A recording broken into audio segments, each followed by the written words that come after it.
ایک پروگرام میں علامہ یاسین قادری صاحب انہوں نے بیانیہ دیا تھا افضلیت حضرت علی کے حوالے سے.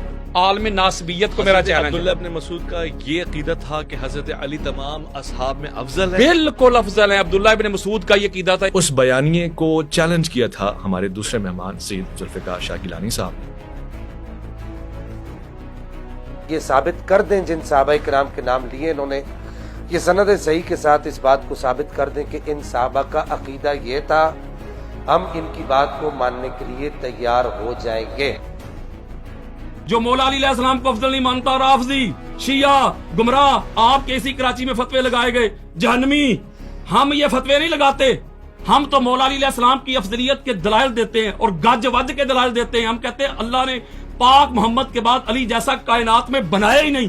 یہ وہی صحابہ ہیں جن کے بارے میں قرآن کہتا ہے الا ان حزب اللہ، یہ اللہ کی جماعت ہے. آج تک سلف سے لے کے خلف تک جتنے بھی اہل سنت گزرے ان میں سے کسی کے لیے بھی، کسی صحابی کے لیے بھی کسی کا قول یہ موجود نہیں ہے کہ جناب حیدر کرار یا کوئی بھی صحابی کہ اس کے پاس افضلیت من جمیع الوجوہ، ہر اعتبار سے وہ افضل ہے. اگر میں محدثین پہ بات کر کے نہ جاؤں، محدثین صحابہ اہل بیت اطہار سے مولا علی علیہ السلام کی افضلیت ثابت کر کے نہ جاؤں تو میں سر عام کہہ کے جاؤں گا کہ میں ہار گیا. ان کے پاس ہے ہی کچھ نہیں. علمی میں کیوں نہیں ہے؟ اگر برداشت کریں، ابھی تو بات شروع ہوئی ہے. چلو شاہ جی ابھی تو پارٹی شروع ہوئی ہے.